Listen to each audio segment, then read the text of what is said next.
Ugh. Hey guys, how are you doing? Alex here, of course. Definitely, as a general rule, um, you do not need to repeat your last name over and over unless, you're putting a signature somewhere. So, definitely, when I was first beginning DeviantArt for my art, definitely at times I was too formal, thinking too hard and such. Here's a drink from Tacos El Superior, good soda. Mm-hmm. You know, it's so interesting if you think about it with this California weather, um, about how common it is in California for Mexican workers at a restaurant, like a Mexican restaurant, to forget the cheese somewhere. You know, I noticed that problem. Have you ever noticed that where it's like so many restaurant workers, for some unknown reason, just simply forget the cheese? And they may forget, like, where the cheese goes. Like, is it this thing? Is it this thing? And other restaurants, wherever they have cheese, they often do the same thing. They forget the cheese, forget the cheese. Or if I go to a Chinese or Japanese restaurant, they forget the brown rice, they forget the wheat rice, and they keep on cooking the white rice that is less nutritious. It does get hard at times with restaurants to eat with a lot of um, proper nutrition, and I do think it is because um, I think in real life, so many of us do not have like this great, consistent, and perfect desire to eat healthy food because um, we get confused, or we have ignorance, or we have desires, or we have pleasures, or we get bored, or maybe there's something going on in a movie that's irritating us, or and you know that the entertainment industry is full of a lot of disappointing moments, right? Like maybe you get like the bad movie, or the bad book, or the bad, and these things must exist, or else otherwise I would have to um, tell you guys with all dishonesty, everything you see is good and there is nothing bad here. Now, come on. Nobody would believe that. In real life, if I said that to somebody in public, um, somebody would think I'm on drugs or something. I mean, of course there's disappointing things, bad things, poor things, weak things, light things, imperfect things. So the question is, if it is whatever of those defective things, what else is there to make it at least a meaningful experience, even if it's, a lower expectation to behold?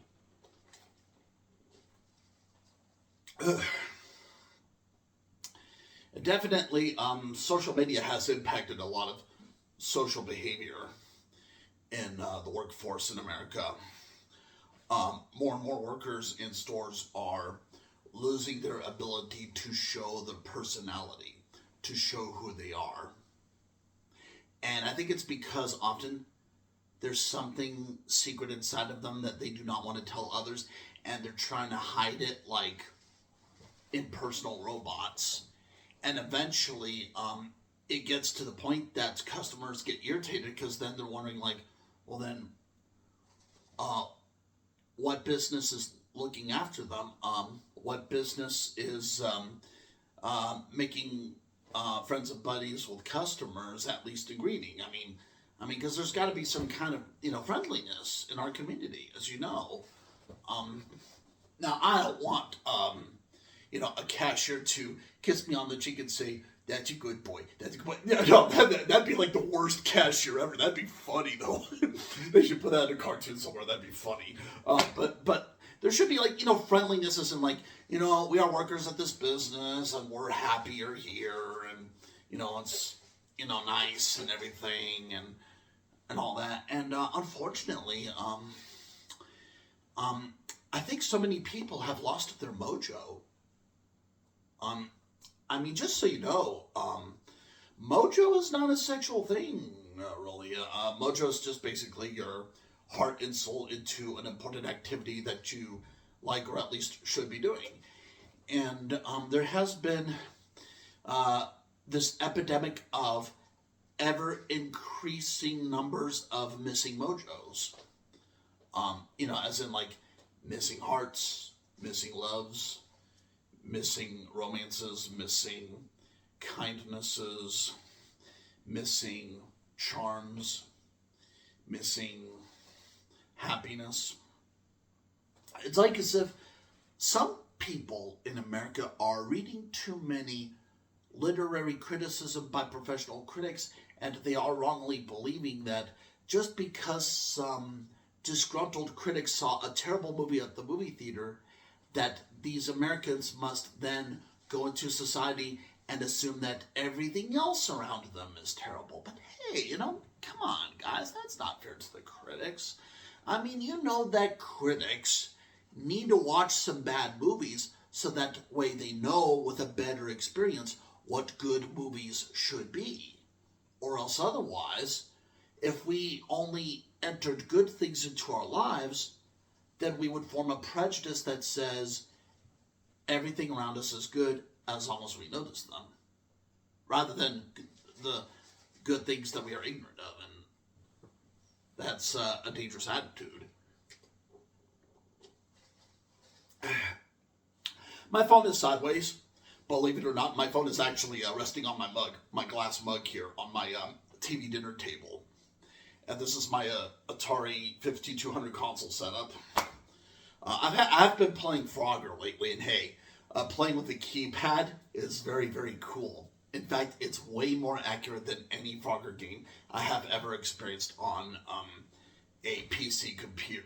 And I think it's because the Atari 5200 keypad does have that advantage of nice, thick rubber buttons that press firmly on the metal contacts to give short, easy to pull buttons for the frogs hops into the river traffic to the frog's nests, where maybe he would meet a purple queen against the crocodile's mouth and such.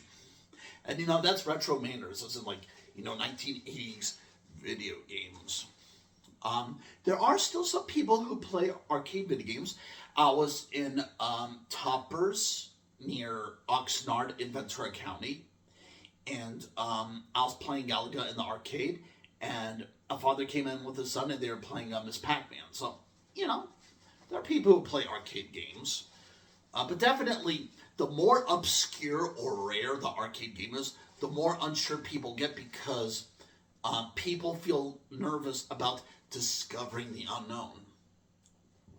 There are those people, in this society who are afraid of discovering the unknown. They are afraid of discovering something they have never seen before. Kind of like people who are afraid of entering a noisy and bewildering jungle. Now, that does not mean that there's danger in the jungle, but even if it is a safe jungle, it is still space of the uninhabited. And that does make people scared. And for that reason, often the people who are afraid of going to the jungle will also be afraid of playing unknown video games, unknown movies, unknown books, unknown poems. Poetry especially. Poems, rhyme, reason. Shakespeare, Wordsworth, Virgil, Cromwell, poetry.